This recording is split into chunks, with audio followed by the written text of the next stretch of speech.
So, hello and welcome back to the Black Rose podcast. I'm Nicole, and today I have a very special guest with me.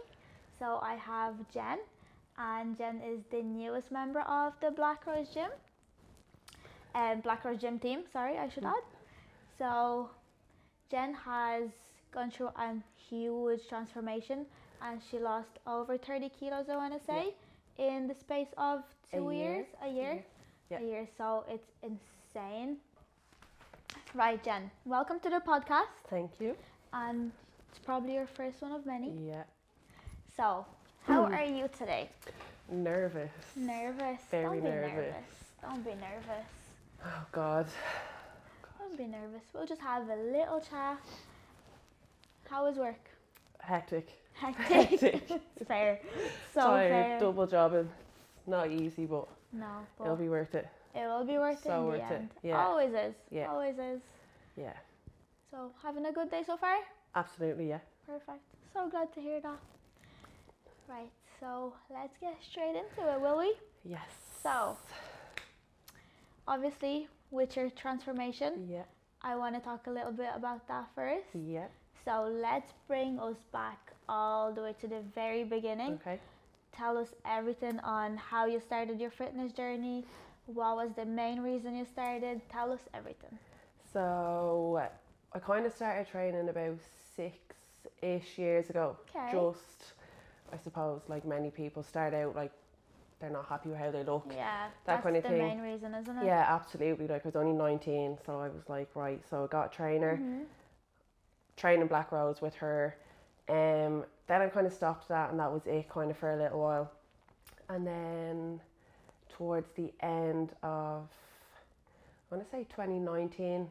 Okay. Not too sure. The last couple of years are a bit of a blur. They are, aren't they? Yeah, I don't know where COVID they've and all gone. that. Yeah. My mental health kind of took, I'd say, a massive plummet, like Okay. hugely. So I was referred to a psych team in St. Pat's Mental Health Hospital in town. Okay. So from there, then things just kind of got worse and worse. Like they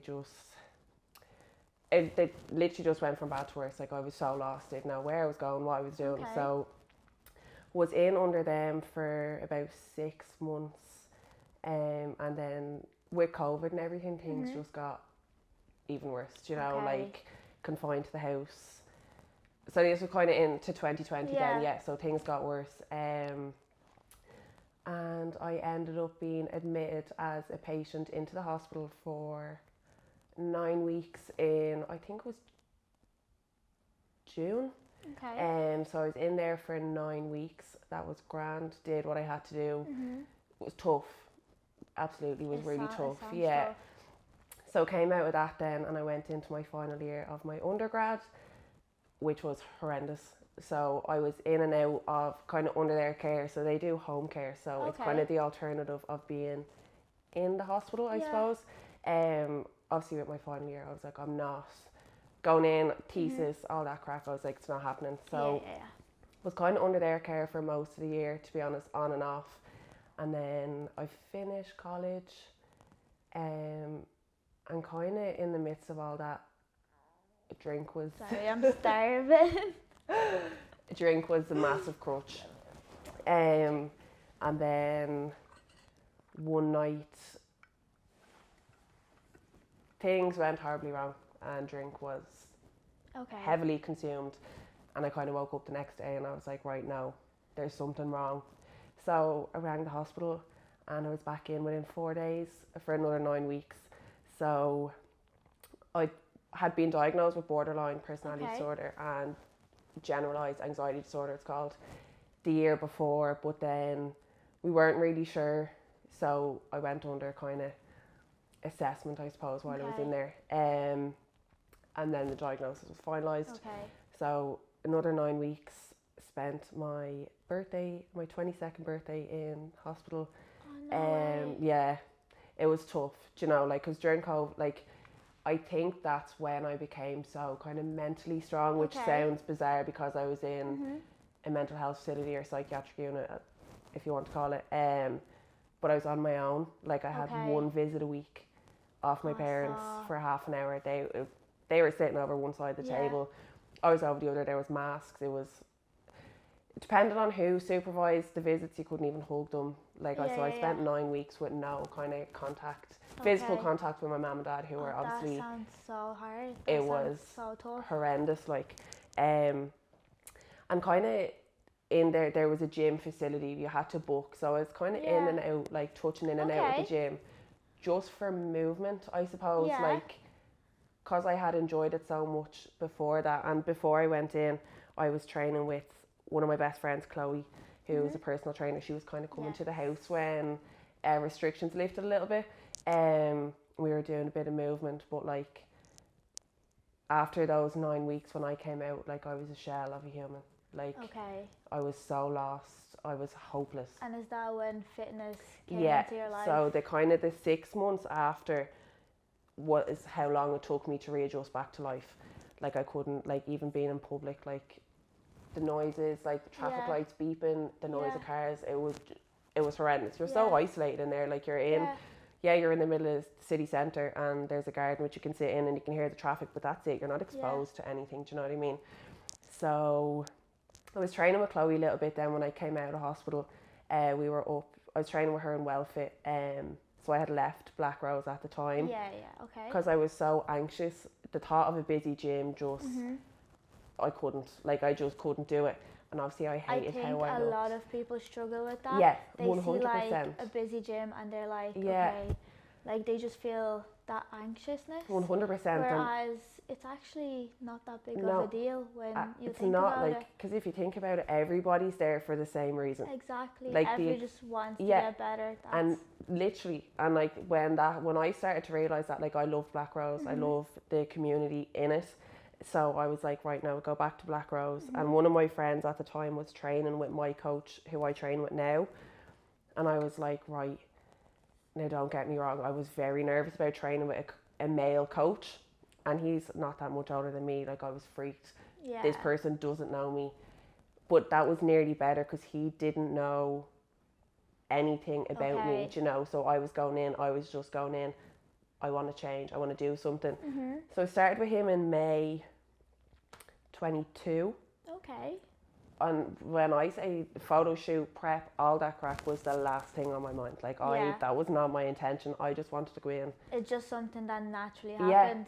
I kind of ate my body weight in emotions. Okay. When I was in hospital because the food wasn't great now. It really wasn't fantastic. We had full access. What would it be like? What was it like? Breakfast was cereal, toast. Okay. When I say not the worst. I lived on toast for the 9 weeks. You know what? When you say toast, I'm just you're saying it as if it's obviously not that great, but I haven't had bread in so long that I'm literally I would love a slice of toast right now. And it's so funny because I keep saying it to Emma. I'm Emma, I've been craving bread a lot lately. Hint, hint. Just the little things that was one of my biggest cravings on boat preps was just toast with a load of butter on it. That's literally it though, that's all I wanted. It's just the basic small little things. It's not the McDonald's or it's not the Chinese, it's a home cooked dinner. You literally just want something nice, something that's going to fill you up.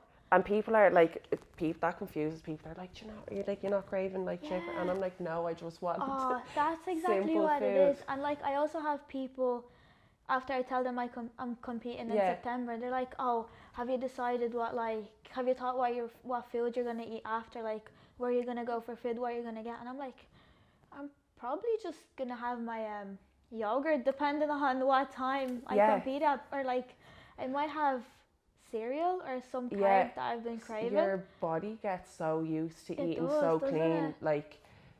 I had Chinese 2 days after my first shoot, and when I say I swelled for about 4 days. You felt so sick, I didn't felt you? like shit after it, and it wasn't worth it. Yeah, no. It wasn't worth the €25 I spent on food for myself. And I think that's a misconception. When you come off prep, whether it be photo shoot or competition, you just want to have everything. Whereas you do need to put yourself in that mindset where the food's always going to be there. Absolutely. You can have it anytime. Yeah.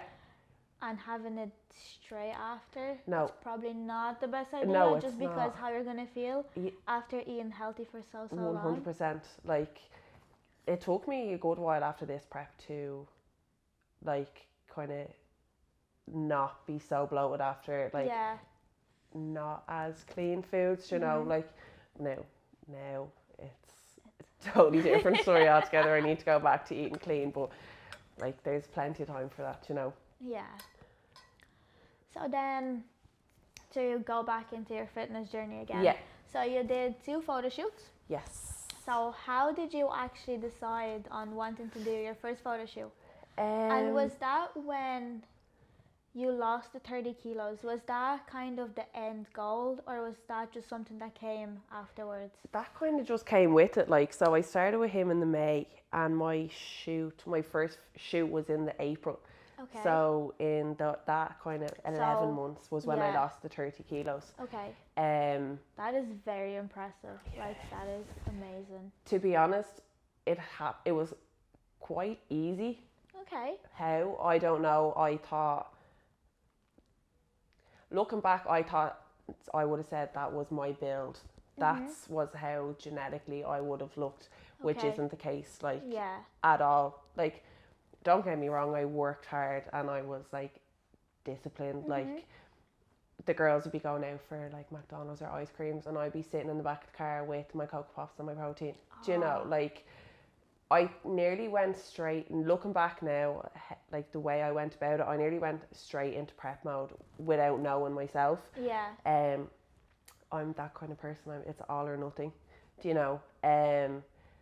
So I don't even know how photo shoot came about. I think Marty, my coach, like, as it was going, he was like, Jen, we need to do a photo shoot. And I was going, absolutely not. There's not a hope you're getting me in front of a camera. Okay, and how long did it take him to persuade you into doing one? It was the November, I think, when I booked it. So, so a few months? Yeah, a good few months. Okay. But I think as you kind of start to see your hard work paying off, your confidence does build. 100% it does. No matter like what your goal is, whether it's maintenance, whether it's gain and phase, whether it's fat loss, when you start seeing the changes from the work you're putting in, your confidence does grow. It does. And you have 100%. A lot more belief in yourself. So I was like, you know what? Let's do it. Now, when I booked it, like, I still was a long way away from what I looked like in my first photo shoot. Okay. But it was tough because I had a back injury at the time, so I couldn't train legs. There was actually no leg exercises I could train, so it was all upper body. Literally just upper body? Yeah, upper body and cardio. How long did that last? That was right up until after my shoot. 3 weeks after my first shoot, I had surgery on my back. Okay. So that then kind of threw a spanner in the works, you know, like, I couldn't reverse. Again, then my mental health plummeted because I had dedicated so much of my time for the year previous to the gym, and I was like, oh my God, like, I was lost without it. But you know what, you have to take shit like that on the chin. You have to just get on with it. You have to just do what you can, I suppose. So I went back to the gym in August and just did, like, my rehab work and all that kind of thing. And then after it, I was like, right, we need to put another goal in place because I was slacking. Absolutely, I was slacking. So is that when the second photo shoot? Yeah. Okay. And we kind of, now, the second one, I wasn't happy with. Okay. I'm going to just put it out there. I wasn't happy. What are the main reasons? Because you still looked unreal in both of them. Like, you looked insane. So, I think, I was quite lean in the first one. When I say lean, I was thin, to be fair. There wasn't a whole lot of muscle mass there. Okay. So I think then when you go from that and you put on a bit of muscle, your body obviously changes. It 100%. Does. And I personally felt like I looked a lot bigger. Okay. I was lighter on my second shoot day. Okay. Than I was the first. But I think I could have worked harder. Okay. Training wise. I getcha. 100%, I absolutely could have worked harder. See, that's kind of, I can relate to that, in the sense of when I did my photo shoot, I wasn't happy with how I looked. Yeah. I felt like if I pushed myself for like another week or two, I'd be happier. Yeah. It's just I felt like there was that teeny tiny bit extra that I could have 100%. I think that's where you learn. Yeah. So like you now going into your competition prep, whatever, like you know, like you knew going into that where what you can do better than what you didn't do the first time round, you know. Yeah. But you learn. And now I also know how like my body works, and obviously you do as well. Yeah. You're kind of like, you know what works for you, you know what doesn't. Yeah. So it is like easier. 100%. And like I think you learn a lot about yourself physically and mentally doing a prep. Like obviously you go into session some days and you're exhausted. Yeah. Like you don't want to do it. Yeah. And like you know on days whether it's like mental exhaustion or actual physical exhaustion where like you can push through mental exhaustion 100%, but some days when you're like so physically tired, just getting the session done is all that needs to be done. Yeah, do you it's know? literally like a teeny tiny accomplishment. Yeah. That's gonna build up to like. Yeah. Whereas then if you didn't go, like going and just getting it done, exactly. Yeah. 100%. Even if it's a little bit of it, even if it's not the full session. Yeah. Just get something done. Just get move. something done. Like that's the way I am now. Like my training's been diabolical the last couple of weeks because I've been like. You've been busy, like very busy. So I completely understand that, and you're still making time to actually get it done. So. Yeah, like there's only one of me. Do you know? Like obviously when Ryan offered me the job, there was not a hope I was saying no to that. Yeah. Like when I decided that I wanted to do my personal training course. I like told myself, I was like, I will work in Black Rose. Yeah. I will. Yeah. Do you know? So and here you are now. Look at me now. Look at you now. So there was kind of that like, I don't know what I'm saying. That's okay. Oh, my training. Yeah, your training. It's like going from my full-time job all day and then I'm in with you, then teaching classes. Yeah. I'm exhausted, and like on my evenings off, I'm like, I just want to do nothing. I'm the exact same. Like, you don't even have time to do nothing. No. You might get like half an hour, and that's it. That's literally bedtime. It. Yeah, like I trained the other evening after we were all down in the gym, and I felt great after it, and I was like, you see, this is why you train. Yeah, and this is why I suppose it's my chosen career now. Well, for the time being, anyway. But it's kind of like now the next goal is stage next year. That's so exciting. Hopefully, that's what we're aiming for. Okay. It's a lot of work to be done though. But I think like even I'm only working with you now 5 weeks, and the like motivation, like it's insane. It literally goes up as soon as you see people like. When you surround with people that have the same goals, it's so much easier. Like, and it's like everybody's supporting you. Yeah. So it really is the case of surrounding yourself with the right people. Absolutely. Like my friends were like so supportive during both preps. Like that's so good. When I was grumpy and tired and hungry, they put up with me. And like you know yourself, when you're hungry, it's not a nice situation for anybody around you.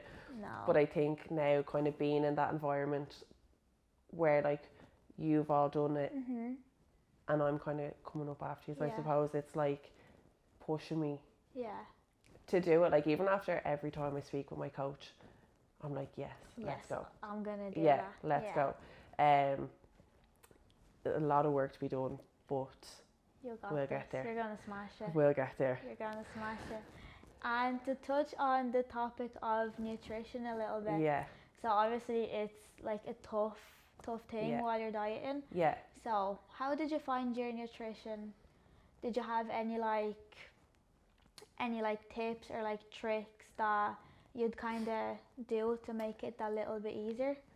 Or like did you do any weird things that just helped? Because like for example, when I did my photo shoot prep, I used to just smell food all the time, and like it did the job. I literally just opened something up, or if someone was eating something, I'd be like, can I smell your food? I know it sounds really weird, but can I just smell it? Yeah. And it did the job. Yeah, I think like your cravings when you're on prep, it's a mental thing because you know you can't have it. Yeah. Well, I suppose you can if you want to, but if you're serious about what you're trying to achieve, you're not going to have it. The girls went for McDonald's one night, and I was like, well, I'm not missing out on seeing the girls. Like, no, you still want to socialise. You still want to be with your friends. Because it can be quite isolating. Like, you can be quite lonely sometimes. That's the thing. Like, really lonely. So I was like, do you know what, I'll just go. And so they were munching away on their McDonald's in the front, and I just got a double espresso. And I sat with my nose in the cup in the back of the car. So I couldn't smell it. Spending time with them. Yeah. Do you know what? You do what you have to do. Like, you do. And it's literally like you're the one choosing to do this. Exactly. So, and that's the thing you have to remind yourself, especially when it comes to food, like when you're getting hungry and you're grumpy, like nobody had to go into your head to do this. No. You chose to do it, so get over yourself. And just keep going. Just keep going. The food's always going to be there. Absolutely. Like, for the sake of how many weeks you're going to be on prep, just do it. Or even, like, not even prep, like, just if you're on a cut, if you're on a fat loss phase, just do it. Like, just kind of put your head down. Yeah. Like, time's not going to stop. Things are going to continue, whether you're, like, cutting, whether you're, like, adhering to your goals or not. If you're serious about it, just do it. Yeah. Again, you chose to do it, you know? Yeah. And did you struggle with your nutrition while you were on prep? First time, no. Okay. So were you just like kind of sticking to plan, just straight? Yeah, like the first time actually went really smoothly. Like, okay. And what about the second time? Was that a little bit more difficult? Yeah. Food dropped a fair bit lower on the second one. Okay. That's obviously because you were like a lot leaner already as well. Like, I think I put on 8 kilos. So I had 8 kilos to lose in second prep, 8 or 9 kilos, I can't remember. Now, I don't know whether it was, I don't think it was like fat. I think a good bit of it was like water weight and that kind of thing. Definitely. But first time round, it was grand. I get really bad salt cravings. Like, that's all I crave. Salt? Just anything salty. Okay. So I put Himalayan pink salt on everything. My oats, my yogurt. It on my oats. Oh my god, I tried the yogurt like last week. I was like, this is so good. Yeah. And you know what I did yesterday? I actually put, I was like, I have a thing of cinnamon, and I always see people put cinnamon on their food. So I was like, let me just sprinkle a little bit. Game changer. I put it on. I literally, so my last meal is my yogurt, strawberries, peanut butter, and I put like flavor drops for like a bit of flavor. But I was like, let me just put a bit of cinnamon on top. And I was eating it, and I was like, this is so good. So I think that might be like my new prep obsession thing. Like food fixation. Yeah, and that's what I tend to do all the time. It's like I find a little thing, and I'm like, this is my new favorite thing ever. Yeah, but if it works. Yeah, if it works, doesn't matter. It works. Like, I think, and like my mum would be looking at me putting salt on like my yogurt. Yeah, and she's like, and she'd not say anything, but I know by her looking at me, she's going, what? What is wrong with you? But like, I think they found it, my mum and dad found it quite hard. Okay. When I was on prep with food, they were like, oh, you can just have something. And I'm like, no, I can't. And my dad's like, yeah, but you can. And I'm like, no, but I'm choosing not to. See, that's the thing, like, a lot of people don't actually understand what it is you're doing. No. So I do think it's the case of sometimes you just need to accept that people aren't going to understand it, but trying to explain to them what you're doing as well could be helpful. Like, I know myself, I never explained to anyone, like, in my family what I was doing, and they were always like, why can't you just eat it? Yeah. And I'm like, I just can't. Leave me alone. And it's not like if you had an ice cream when you're on prep or you're cutting, that it's going to do much damage. No. But that's not, it's the mental aspect of it. I think that you'd be so annoyed with yourself. So annoyed, and then if you did it again, it kind of would become a habit. It can nearly snowball. The snowball effect. You have one, you're like, oh, well, that didn't do anything, so I can have it again. Yeah. And then it just becomes, and then you keep doing it, and you're doing it, and then you're not seeing changes, and you're like, I'm doing everything, why isn't it working? Where actually, it's... Yeah, because if you add it all up, say if you had like, I don't know, an ice cream a day, if you added the calories from those up, at the end of the week, that's probably over your calories by a good bit. And for what, like, do you know, like there's other things you can do, like, see, like the 0% fat yogurt. Oh, they're so good. Put your protein into it and into the fridge, and it goes a little bit like, more like ice cream. I actually do that as well. Yeah. I don't use protein powder anymore in mine, but I use the flavor drops. Yeah. Also a really, really good hack for like... Yeah. Just getting a bit of like something sweet in. Yeah, because the 0%... Because they're actually so nice. Yeah, because the 0% yogurt is the higher in protein of yogurts that doesn't have fat in it. Yeah. But a lot of people don't like protein. Like, they don't like that chalky sense, or whatever it is, chalky texture. So flavor drops. Flavor drops. You can buy them anywhere. Yeah. Like, well, we have them in the gym. Yeah, we do. So, like the flavor drops? Yeah. Black Rose subs. Yeah, it's just little things, I suppose. Like, the first couple of weeks of any phase are going to be hard. You're trying to find what works for you. I suppose then going into my second prep, we knew what food I liked, didn't like, but like I just lived on chicken. I know I have the chicken ache. I can't. I just can't. Yeah, I just like reheated chicken, and like meal prepping absolutely makes your life easier. Yeah, it does. But reheated meat makes me feel ill now. Like, it's just like any other meat reheated is fine, but just chicken, I don't know what it is. I can't. So I'm trying to find new foods at the moment. That happened to me with turkey before. I used to have turkey burgers like every single day. Yeah. And now I can't. No. It's been like 4 years and I still can't eat them. I gave myself food poisoning with turkey burgers on my first prep and I haven't eaten them since. I can't. I can't. I'm just like, no. So chicken and turkey. So we're down to mince and fish. Yeah. And even at that, like... Oh, no. Like, I'll eat chicken if it's fresh. Like, for my dinner and stuff, I'll eat it. But it's no. So it's like finding foods that work for you, I suppose. Like, no two people are going to be the same when it comes to their food. And you do get sick of it. You do. Like, the repetitiveness of food. Like, change your seasoning. That's what, like, I felt like... That's what it is. And change, if you're having chicken, change the way you're cutting it. Cut it into strips instead of chunks. And then cook it a different way. Yeah. You're eating a different meal. Yeah. You can trick your brain into anything. You really can. Yeah. And it's literally just small, teeny, tiny tweaks. Yeah. That's like the main thing, like finding what works for you. Yeah, and also like finding the meals that you enjoy, because I feel like if you eat foods that you enjoy, the whole process of like dieting is so much easier. And like if you're sitting there just eating like lettuce and chicken just because it's like healthy, like, and you're not enjoying it, you're obviously gonna crave more like bad stuff that you're gonna end up eating then. Like, but if you just have what you like, but just try to fit it into your macros. Like, you're gonna have to need to make little changes, but but it's kind of, I think people think it's a lot harder. Like, it's only as hard as you make it. Yeah, that's exactly it. If you, like, there's so many tools. Like, you can go onto any online coaches page. Like, the amount of recipes on Instagram.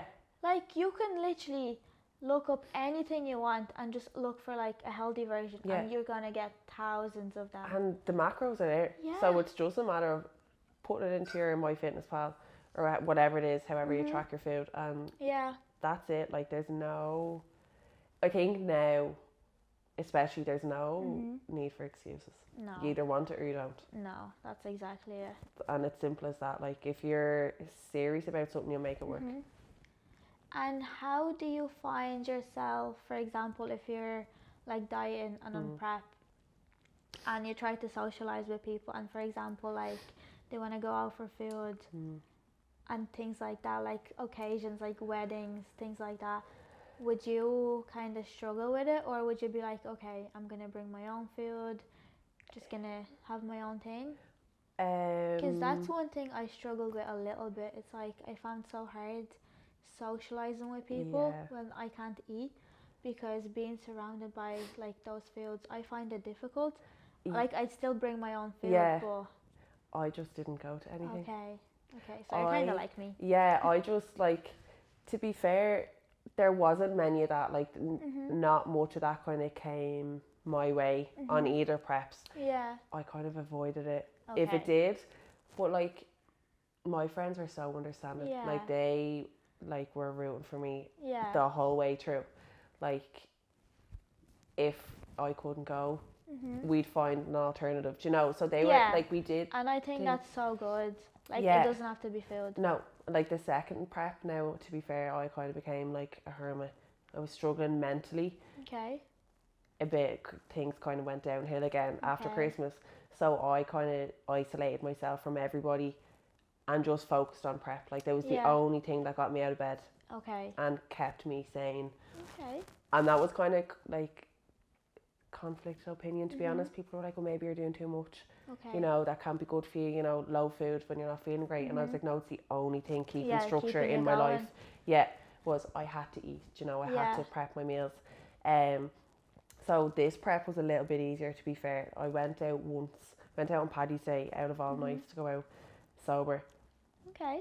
And I think like an hour and a half, I was like, okay, it's enough socialising for me for one day.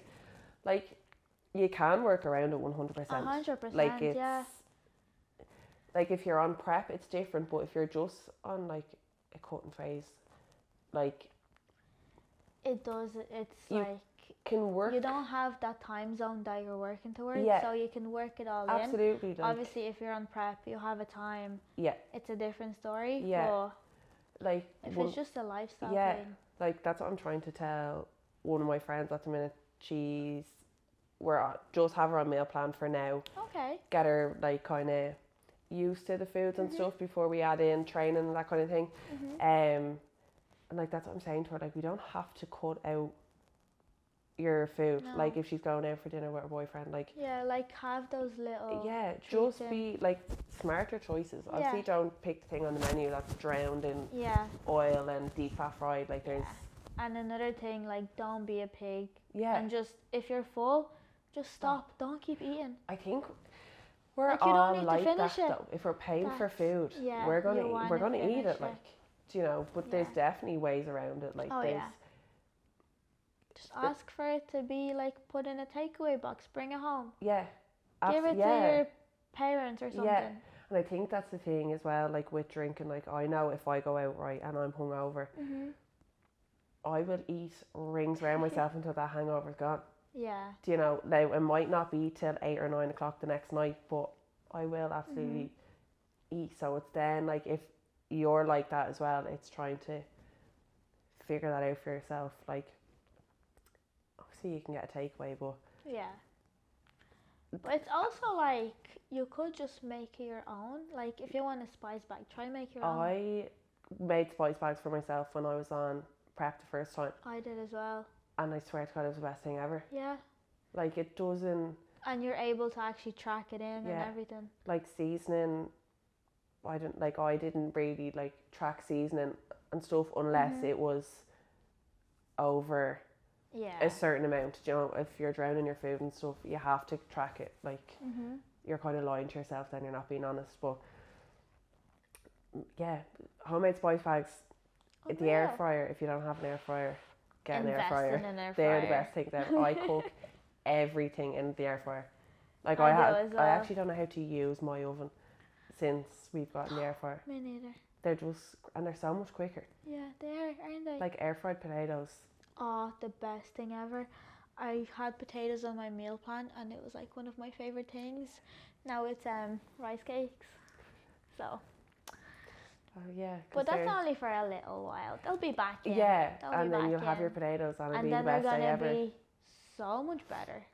Oh, yeah, obviously, I'm not, like, it's that side of prep that I'm not looking forward to. Like, next prep. Yeah, okay. Food. The food. It is a hard thing. It is. I also want to talk a little bit about, like, the mental health side of things. Yeah. So did you ever get like stressed or like wanted to give up, wanted to quit your prep? Did it get to that stage? The second one, yeah. Okay. Like. And how did you handle that? I had a few meltdowns. Yeah. Absolutely. Like, I'd say Marty, my coach, was sick of listening to me. I just kept being like, I'm not ready, I'm not happy. And it gets like that though, because obviously we look at ourselves however many times a day in a reflection of a window. Yeah. Like of a car, of a house, in the mirror. You're getting on the scales, you're taking check-in pictures, you're looking at yourself all the time. You're not going to see those changes. No, you're not. They don't kind of jump out at you as much as, say, for your coach or other people who are seeing your pictures, whatever. My weight did not drop for the first, I'd say, 4 or 5 weeks on my second prep. It just... Like at all? No, it did not budge. Okay. It was going up, it was coming down, like all within the same number. I think it was 77 kilos. It was just coming like 77.7, 77.5. Just for stubborn, weeks, I was like, what's going on? But my body was changing. Okay. I don't know. It was just, I don't know. I wouldn't say it was like my scales broke. And at that point, I was like, I'm actually not doing this. It's not happening. Okay, so it was a bit of like a mental thing because you didn't see the number on the scale move. And it was it was bothering me. So I was training really hard. I was like doing everything by the book. But see, it just... A lot of people do have that thing where the way, like the number on the scale plays such a massive like impact on like their mental health and stuff. Whereas like it actually doesn't really matter at all. Like nobody else except for you knows what that number is. And as long as you're seeing changes, you're making progress. Absolutely. So your body weight is gonna, like, it might be stubborn for a little while, but then it might just randomly drop. And it all depends on like the food that you're eating, how late you're eating, like your water, just everything, sleep, stress.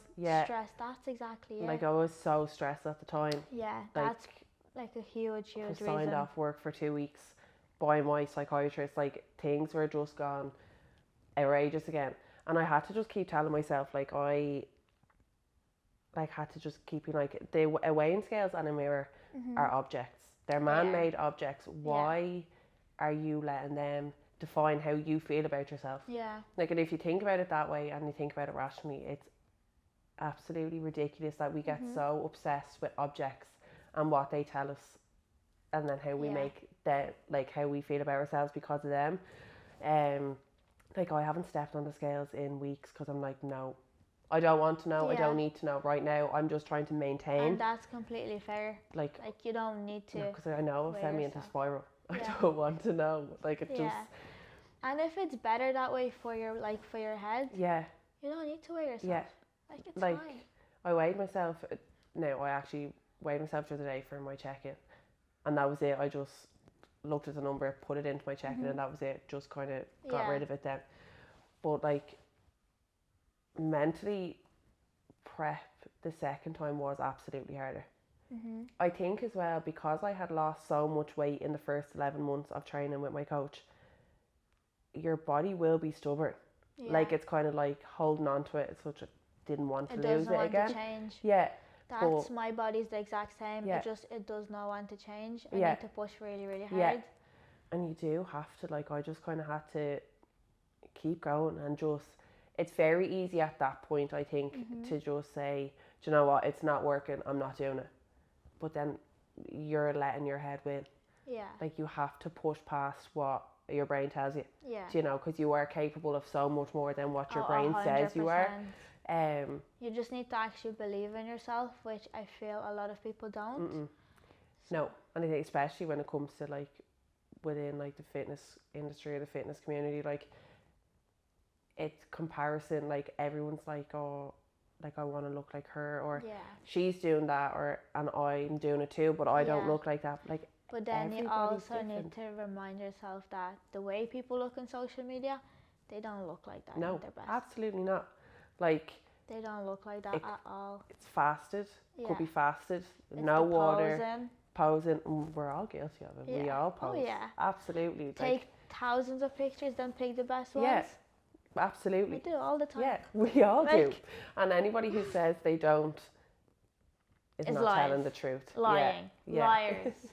And then I think, like, that's the one thing, like, Instagram's fantastic. It's deadly. You get to see things, you learn things, but there's that side of it, like, that you just need to be a little bit careful with as well. You need to be cautious that not everything you see is the truth. Yeah. That's like a huge thing with social media. Yeah. Like, especially I think, like, when it comes to, like, training, like, you will probably only ever see the best snippets of somebody's training. Yeah. Like you probably won't see the days that they don't want to do it. Not every training session for anybody is 100%. No. It doesn't go smoothly. They don't get all their reps. They don't hit PBs, but that's normal. Our body's not able to hit PBs every time you go in and train. And you shouldn't expect it to be. Like, as long as you make the session difficult, as long as you push yourself as hard as you can, do your best, that's all that matters. Yeah, and like, your hard one day might be so easy for you the next day, but that, like, that's normal, do you know? And it's to, like, not get disheartened. Like, my, like, weights on some of my exercises have not budged for the last. Oh, me too. But they're still, like, I'm still it's still sore, difficult, and they're still hard. Yeah. Or you might get an extra rep, or you might get half a rep. It's half a rep is still better than no extra rep. Do you know what I mean? Yeah. Like, it's like, that's the thing with social media. Like, I love it and I hate it so much. Yeah. Because there's all of that stuff that comes with it. Do you know? And I don't think it's like. I think more now in the last maybe 2 years, it's kind of spoken about more that not everything you see on social media is real. And you see girls, like, I see on my Explore page all the time, like, girls posting, posed, not post. And it's so refreshing. It is, because it's literally, this is not what you look like. No. This is what you look like 99% of the time. Yeah. This is what you look like when you take a picture. Yeah. And, like, even on the photo shoot days, you're fasted and you're dried out. Yeah. Like, you know, that's it's absolutely, you've worked hard to look like that, but you've had no water, so obviously you look tighter, and you've more than likely not eaten. And obviously it's also not sustainable. Like, you're not gonna look like that the whole time. Absolutely not. No. Like, it's great when you feel like that, but within a couple of weeks, like, you're kind of not. I don't know how to say this, but you're kind of, your body starts to change very quickly after a prep. It does. But that's normal. It is. Like, you can't sustain that. You can't expect to look like that the whole time. No. Like, you're gonna have to start eating more. Your, like, cardio, whatever, is gonna come down slightly. You are gonna put on a little bit of weight. Yeah. And you might feel like you don't look good anymore. But, like, you still do. Yeah. It's just all in your head. It is. It's a mind game. Yeah. Like, I feel the worst I felt in a long time since after coming off, like, finishing prep. I feel like I look outrageous. See, but you don't. You look insane. Like, you're still teeny tiny. It's that's and like that's the like the mind like game aspect of it. Like, your mind plays serious games on you, and that's, I think, especially with bodybuilding, like, it's just, you're constantly changing. Like, your body changes day to day when you're training, you know, like, and it's to be aware of that it's your brain kind of telling you these things rather than it actually being real, if that makes sense, you know. But I think it's becoming more and more kind of spoken about. Yeah, and I think that's so good. Yeah. It's just seeing that other people struggle with things like that as well. Yeah. It makes you feel that little bit better knowing it's not just you. Yeah, like, I think it might have been Emma was saying, like, yeah, abs are great, but they're not worth it really in the long run. They're really Do you know? not.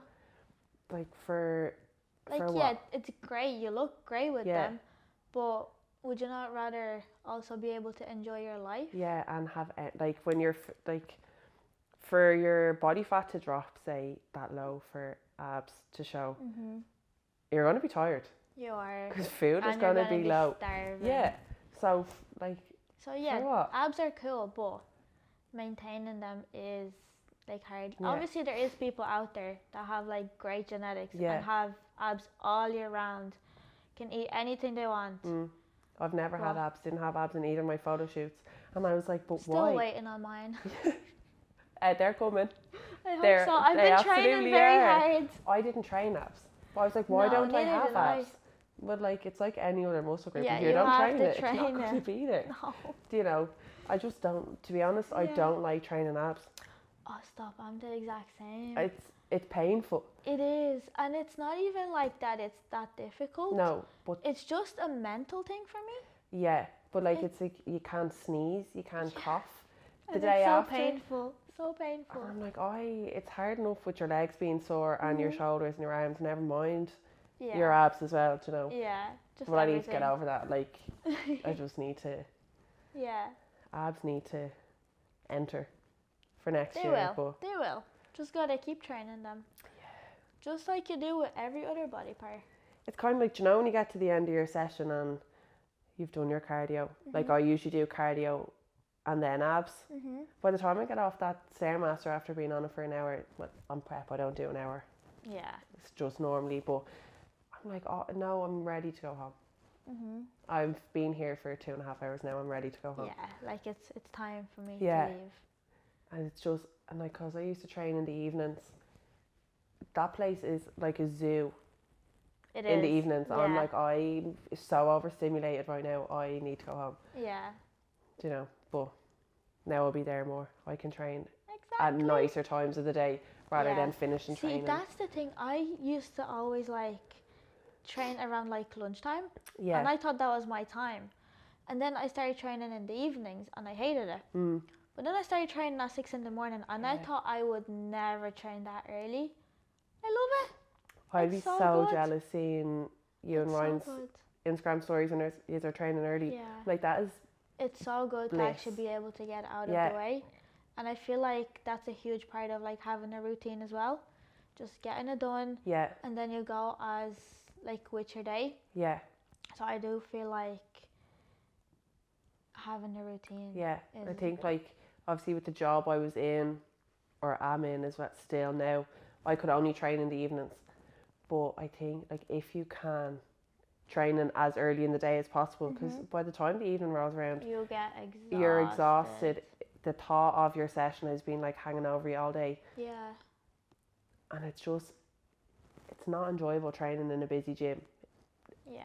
To be brutally honest, like it's not. You're eyeballing the machine. You're like, are you finished? You've one set left and you're eyeballing the machine across the gym to be like, are you finished? You're like, they're just sitting there on their phone. Yeah. Let me just walk over and be like, do you have many sets left? Yeah, and then you get over there and someone else has jumped in and you're like, oh. And you're like, no. And it just becomes, you just get like frustrated then. Yeah. So like, definitely top tip if you can, train as early in the day as possible.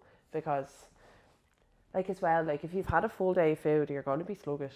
Yeah, you will be. You'll have energy, but then I feel like there is people out there that like training in the evening times.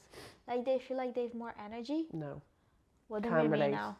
Can't, absolutely not. Like I used to just have to drive straight home from work, get changed and go straight to the gym. Because if get out of the way. Sat down, now to be fair, on second prep, like 20-minute naps after work, I had to have power naps before I trained. Because I wouldn't have got to it otherwise. Like, and if you have to nap. But 20 minutes, anything over 20 minutes, it's just going to make you feel worse. Okay. 100%. Okay. So then relating back to your prep, what were some of your like non-negotiables that you just had to do every single day to make sure you're still on track? Did you like meal prep? Did you have certain times that you had your meals at? Like anything that you felt like you just had to do? Water. Water was a massive one for hunger. Like. Okay, yeah, that actually is. Because they say your body mistake, or your brain, I don't know, one or the other mistakes hunger cues for dehydration. Yeah, that is so a big thing. I just try to get as much water in as I possibly could. Okay. And did you find that it helps?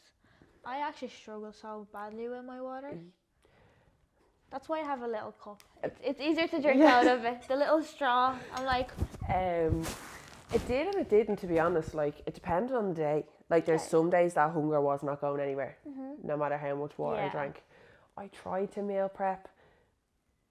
No, I did meal prep. Some days was easier than others. And then in the evening, some days I just make my dinner fresh because I'm like, I don't want reheated stuff. But it definitely makes life easier if you meal prep.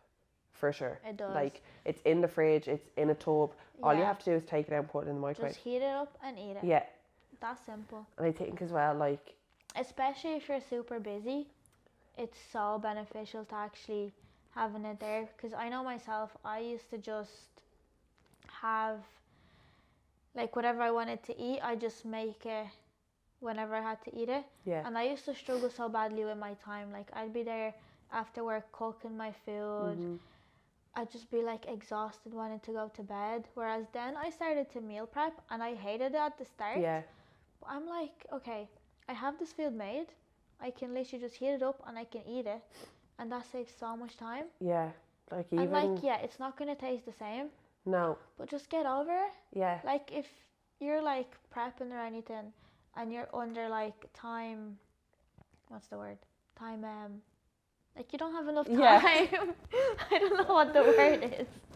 If you don't have, time limit. Yes. Yeah, if you're under like a time limit. Yeah. It's just gonna like help you a lot in the long run, and like you're not gonna make bad decisions. And when you're hungry, you can't make bad decisions. Yeah, you can just reach for the easiest thing possible. But then it's like, the thing is, like, you could have your whole meal and that will be a fraction of the calories of a convenience food that you reach for, and then you're hungry like an hour later. Yeah.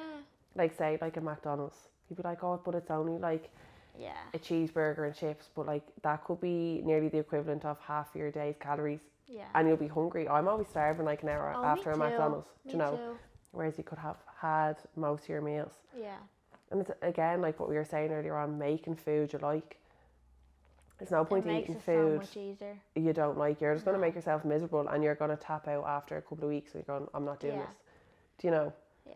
Like the meal plan I was doing for my friend, I was like, send me a list of foods you eat. that you like, and then we can work around it. Yeah. Or we can find better options for that. Because there's no point in me doing a meal plan and she doesn't eat anything on it. Yeah. Like, it's food that she doesn't like. Yeah, and then a couple of weeks down the line. Because you're not going to stick to it. No, you're not. 100% you're not. So that's the main thing. Like, find foods that you like and just stick to them. Make sure it works for you. Yeah. 100%. Like, there's so many, I think everybody has, like, not different non-negotiables through prep, but like food and water, sleep. Prioritize your sleep. As much as you can. Yeah. Like, if you're not sleeping, you're not going to be able to train properly. Your appetite's going to go either one way or the other. Yeah. And you're just going to feel like shit. Like, I'm not, like, to be brutally honest, at certain stages in prep, you feel like shite. Because you're hungry, you're tired, you're training. But like, that's just expected as that's well. absolutely to be expected. So, like, your sleep then is going to help that. Like, I don't know, I need at least 6 hours. I'm lucky if I get 6 hours. I'm the same. I don't, like, I wouldn't really get 6 hours, but like, that's the aim most nights. Yeah. Mine but too, but it just doesn't happen. No, I wake 101 times during the night. I do as well. And then I'm after moving houses as well, and I still don't have my bed yet. No. So I've literally been sleeping on like a blow-up mattress, and it's so uncomfortable. Now the bed is coming tomorrow, so it's okay. Thank God, sorted. But I've been having like the worst sleep of my life. I've literally been sleeping like 4 or 5 hours a night. Yeah, and you're like nearly in the trenches of prep. Like, sleep is so important. Yeah. And power naps, like, they saved me on my second prep. 100%. Like, I think I've said 100% about 100 times during this. 100%. Yeah, that's just obviously my new saying. But yeah, power naps, like 15, 20 minutes. You'd be surprised how refreshed you feel after a nap that short. Oh yeah. Or even fresh, just get out for fresh air for 10 minutes before you go do anything if definitely. you're tired. Because and then it will help you sleep that night then. That's one thing I'm guilty for, is fresh air. Oh yeah, me too. I love my walks though. I love my walks. I can't remember the last time I went for a proper long walk. Yeah. Okay. Another thing I wanted to touch on was stress. Yeah. So obviously you are super, super busy. Busy bee. Yes. How do you manage your stress? Is there anything that you do, or any tips that you have that might help people manage their stress better, whether that's like before bed or like a morning routine, like journaling, reading, any things like that? To be honest, I'm not fantastic at handling stress. Okay. I go into like shutdown mode when I get like overstressed. Like I'm obviously stressed at the minute, but like it's a good stress. It's a good stress. Talking is one of the main things, like whether you're stressed about work, whether there's stuff going on, whether it's emotional stress, talking and finding something that gives you an outlet, I suppose, like is the gym for me. The hour and a half, whatever I'm training, is the only time my brain goes silent. Yeah. Headphones so fitness on. for you, training in the gym, and that's talking. a way to just relieve. Yeah, like talk to somebody. Like I find, right, so I stress about things, right, and I get really anxious and I worry about things and I cling on to them. When I say it out loud, I'm like, oh wait, hang on a second. Yeah. That's actually really not as big as I thought it was in my head. Yeah. The longer you let something ruminate in your brain and just let it keep taking over, the bigger it's going to become for you. So it's try nip it in the bud as early as you can.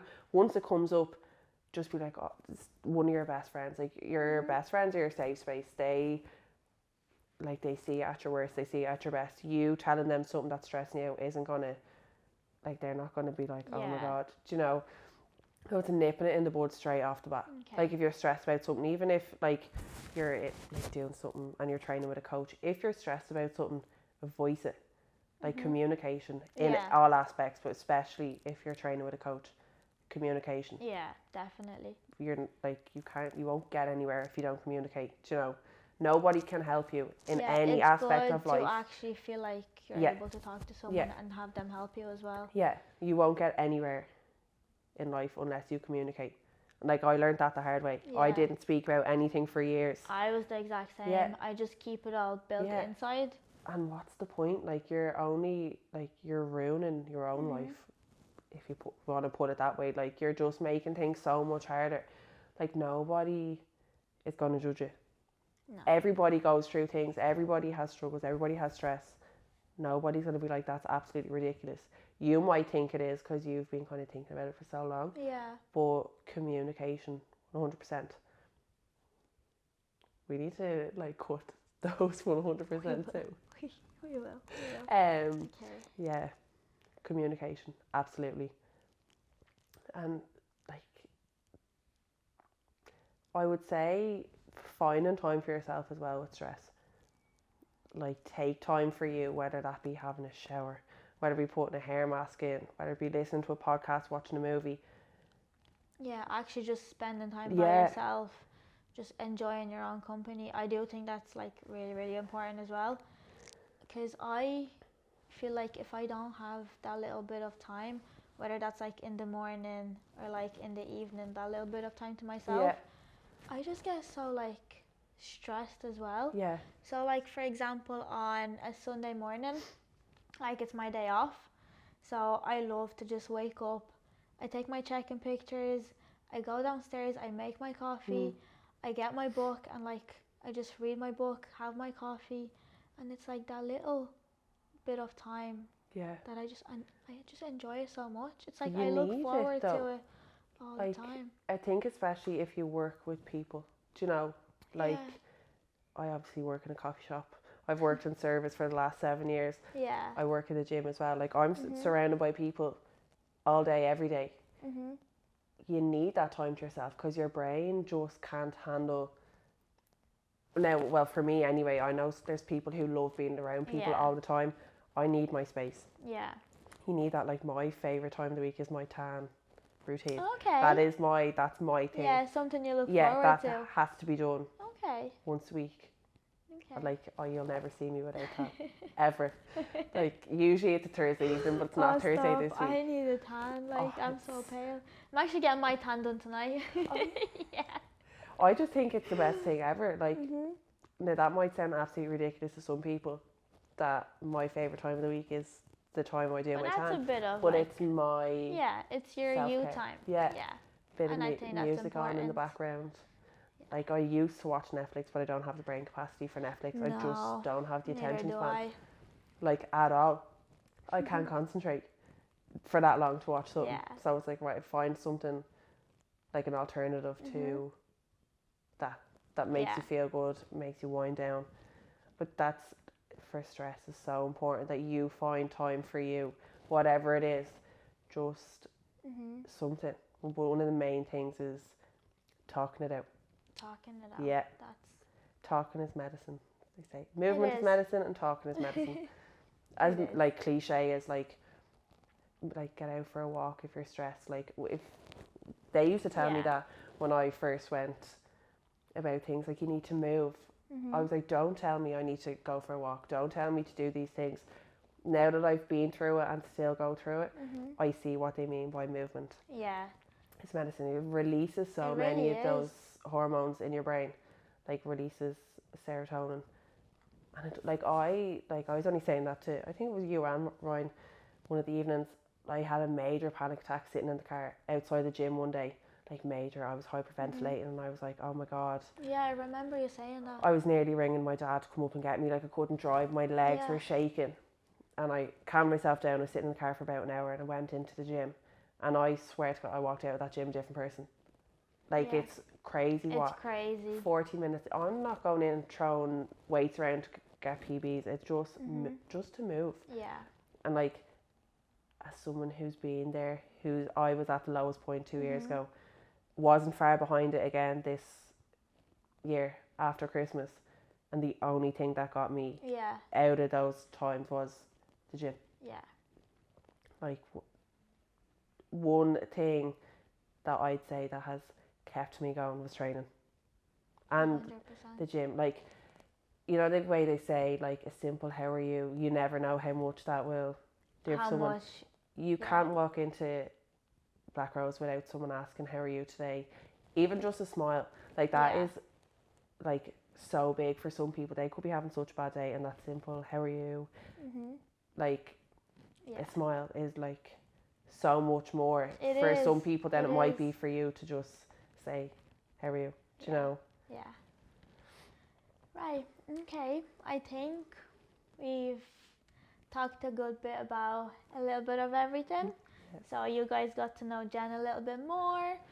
We touched based on a little bit on nutrition, a little bit on mental health, small little bits and bobs. So if you enjoyed this podcast, make sure to give us a like and subscribe. And we will see you in the next one. But before we go, Jen, is there anything you would like to say?